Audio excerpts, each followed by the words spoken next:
Pourquoi est-ce que j'ai choisi Typovrac comme nom de chaîne? Eh ben, c'est parce que c'est la fusion de deux mots qui sont typo, donc c'est le fait de faire une faute en anglais, on dit qu'on fait une typo, et de vrac, donc qui vient de Dvorak, qui est un layout sur un clavier. Les layouts, c'est par exemple, il y a QWERTY, AZERTY qu'on utilise en France, et moi j'utilise Dvorak, ce qui fait que toutes les voyelles sont sur la partie gauche du clavier et toutes les consonnes sur la partie droite. Ce qui permet d'utiliser plus la main droite que la main gauche et donc d'écrire plus vite rapidement quand on est droitier.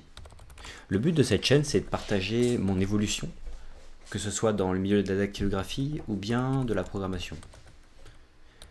Quand je parle de programmation, je parle de développement web, donc avec du JavaScript et notamment du CSS, mais je parle aussi par exemple d'apprentissage de Go, en faisant des applications par exemple dans le terminal, ou peut-être d'apprentissage aussi plus bas niveau comme du C que j'ai jamais entrevu mais que j'aimerais un jour tester. Donc si vous aimez le milieu de la programmation et que vous aimez écrire au clavier, que vous voulez apprendre ou que vous adorez la dactylographie, cette chaîne est faite pour vous. Par contre, si vous aimez que la programmation et que vous aimez par exemple regarder quelqu'un écrire au clavier, c'est quand même chill à regarder et c'est une chaîne qui peut être aussi pour vous. Par contre, si vous n'y comprenez rien à la programmation, ça va être assez compliqué, même si certaines vidéos seront quand même accès tout public, parce que je considère que faire du Python et du Node.js, ça peut être assez tout public, c'est pas quelque chose de très compliqué une fois qu'on a les bases. Et pour les personnes qui sont là que pour la dactylographie, bah, je vais essayer en fait de faire un contenu 50-50, ce qui fait que au moins la moitié de la chaîne, voire plus, parce que c'est du contenu que je trouve beaucoup plus simple à faire, sera sur ce sujet-là. Cette chaîne actuellement, elle contient plusieurs réseaux sociaux, donc j'ai créé une chaîne YouTube où je vais poster les vidéos. Et j'ai aussi un Instagram et un TikTok où je poste les shorts, donc en forme de reel et en forme de short TikTok. Et j'ai aussi créé un compte Twitter et Thread où là plutôt je poste des phrases en fait aguicheuses, accrocheuses, ou juste des pensées que j'ai dans la journée.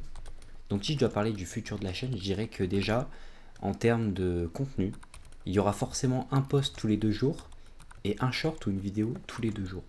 Ce qui fait que chaque jour, il y aura soit une vidéo, soit un post. Et vous retrouverez ça à chaque fois sur TikTok, Instagram, YouTube. Ce que je compte faire aussi tout au long de l'année, c'est j'ai plein de petites idées.